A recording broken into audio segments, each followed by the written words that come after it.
What happens when two beloved television personalities clash live on air in a way no one saw coming? Well, that's exactly what viewers witnessed when Melissa Peterman appeared as a guest on Sherri Shepherd's talk show. What started as lighthearted banter quickly turned into one of the most uncomfortable moments in daytime television history. Before we dive into what really happened, make sure to hit that subscribe button and drop your thoughts in the comments, because this story has more twists than anyone expected. The tension was noticeable from the very moment Melissa walked onto the set. You could sense something was off about the usually warm chemistry these two funny women were known for. Sherri sat behind her desk with her trademark smile, doing her best to keep the atmosphere light. But underneath, something felt tense, like both of them knew this wasn't going to be a typical talk show segment. "Melissa Peterman, everybody!" Sherri announced to the cheering audience.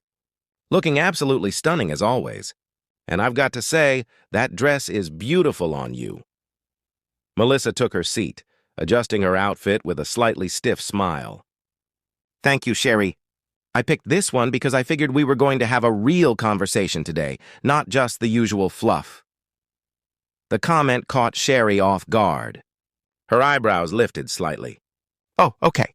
Well, we always keep it real here. That's what my audience loves about this show." "Do we, though?" Melissa leaned back, folding her arms. "Because I've been watching, and I've noticed some interesting patterns in how certain topics get handled around here." The studio audience was still clapping, unaware of the change in tone. Sherri's laugh came out a little forced as she tried to stay in control. "You know me, I'm always open to feedback. What patterns are you referring to exactly?" Melissa looked straight at her. "The way you've been talking about women in comedy lately, especially the difference between the opportunities we get and the ones we actually deserve." Now the audience started sensing something was different. The applause faded, and a hush fell over the studio. Sherri's professionalism kicked in as she tried to stay calm. "I think I've always been supportive of women in comedy. I mean, look at my platform. I use it to lift women up all the time." "Lift them up or keep them in their place?" Melissa asked evenly. Her voice was calm, but there was a sharp edge to it. "Because when you had Sarah on last week, you spent 10 minutes talking about her dating life and maybe 2 minutes about her new special. When male comedians come on, it's all about their craft, their process, their genius." Sherri shifted in her chair. The camera operators zoomed in, capturing every flicker of tension on their faces. "I think that's a little unfair, Melissa," Sherri replied. "I ask guests different questions based on what the audience wants to know." "What the audience wants?" Melissa said pointedly. "Or what you think will get better ratings? Because there's a big difference between being entertaining and being exploitative." The word exploitative hung in the air like a thunderclap. Sherri's smile faded completely. Her expression hardened as she weighed her next words carefully. "I'm sorry," she said finally. "Did you just call me exploitative on my own show?" "I'm calling the pattern exploitative," Melissa clarified. "Whether that makes you exploitative, that's something you'll have to decide for yourself." She leaned forward. "But since we're keeping it real, let's talk about why you really invited me here today." The room went dead silent. Even the production crew seemed frozen. Sherri drew in a slow breath. "I invited you because you're talented, you're funny, and you've got a new project to promote, same as every guest I have." Melissa gave a small nod. "Right, except your producer called my agent and specifically mentioned that you wanted to discuss my comments about daytime hosts who pretend to build women up while actually tearing them down." Now they were getting to the heart of it. Sherri's face went through several expressions: confusion, realization, and then anger. "I have never torn down another woman on this show," Sherri said firmly. "That's not who I am," Melissa tilted her head. "Then explain your segment about female comedians who complain too much about not getting chances." "Because I'm pretty sure that was about me and a few others who've spoken up recently." The tension was now thick enough to cut with a knife. Every eye in the room was locked on the two women. "That segment," Sherri replied, "was about focusing on solutions instead of just the problems." "By calling us complainers?" Melissa asked. "By suggesting we should just be grateful for whatever scraps we're offered?" "That's not encouragement, Sherri." That's silencing. The word silencing made Sherri's jaw tighten. Her professional mask slipped a little. I have never silenced anyone. If anything, I give women a platform they wouldn't have otherwise. You're sitting in that chair right now because I chose to have you here. And there it is, Melissa said, leaning back. The power move. You chose to have me here, so I should be thankful and stay quiet about anything that might make you uncomfortable. That's not what I said. It's exactly what you said, Melissa countered. You just dressed it up nicer. The audience shifted uneasily in their seats. Sherri leaned forward, visibly tense now. You know what, Melissa? I've always been in your corner. When you went through your divorce, who gave you a platform to talk about your book? When you needed exposure for your projects, who opened her show to you? And you think that gives you control over what I can say?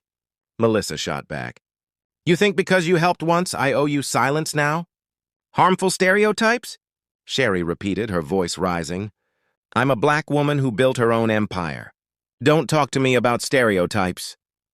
This isn't about your journey, Sherri, Melissa said quietly. It's about how you use your platform now that you have it. I use it to entertain and inspire, Sherri said defensively. What's wrong with that? Nothing's wrong with entertainment, Melissa replied. Everything's wrong with hiding behind it to avoid accountability. When you make jokes about women in comedy being too sensitive, you're not entertaining. You're reinforcing the same barriers that held you back. That's when Sherri abruptly stood up. Her chair rolled back with a sharp scrape that echoed across the studio. The audience gasped. You don't get to come on my show and lecture me about barriers, Sherri snapped. I broke those barriers. I earned this seat. And now you're accusing me of pulling the ladder up behind me? You got yours, so everyone else should just figure it out alone, right? Melissa said calmly. That is not what I'm doing. Sherri began pacing behind her desk. I help women all the time. I mentor them. I promote them. I support them. You help the ones who play by your rules, Melissa said. But the moment someone points out those rules are rigged, you turn on them. The words hit hard. Sherri stopped pacing, her eyes locked on Melissa. You think you know me? You don't know what I've been through. I know what you're doing right now, Melissa replied. You're making it about you instead of the issue. It's deflection, and it's exactly what I expected. What you expected? Sherri's voice was louder now. You came here looking for a fight. I came here hoping for honesty, Melissa said steadily. The fight was your choice. Sherri walked around her desk, closing in. You want honesty? Fine. You're a mid-level comedian who's never built a show, never made the hard calls that come with real power. And you want to come here and tell me how to run my platform? The audience gasped. It was the first outright personal insult, and it landed hard.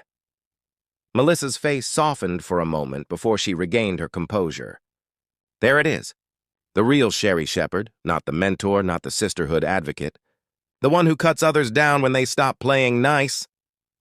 I'm not cutting you down, Sherri said sharply. I'm stating facts. No, Melissa countered. You're attacking me because you can't defend your choices, which only proves my point. Melissa stood up now. The two women were eye to eye. You can't defend your actions, so you attack my career, she said. Your career speaks for itself. And so does yours, Melissa replied. The question is, what's it really saying? The room went completely still. The audience barely breathed. Sherri's expression wavered between anger and realization. Then she snapped again. You know what your problem is? You think everyone owes you something. No, Melissa said, taking a step forward. I think women deserve equal opportunities.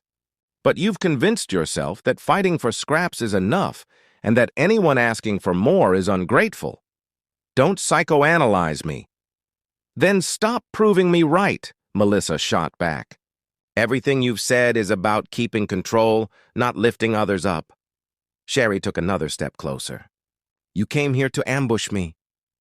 I came here for honesty, Melissa replied. You came here for image control. The difference is, I'm not afraid to have this conversation. This isn't a conversation, Sherri snapped. It's an attack. No, Sherri, Melissa said firmly. This is accountability, and the fact you can't see that is exactly the issue. That's when Sherri's patience finally broke. Get off my show, Thay.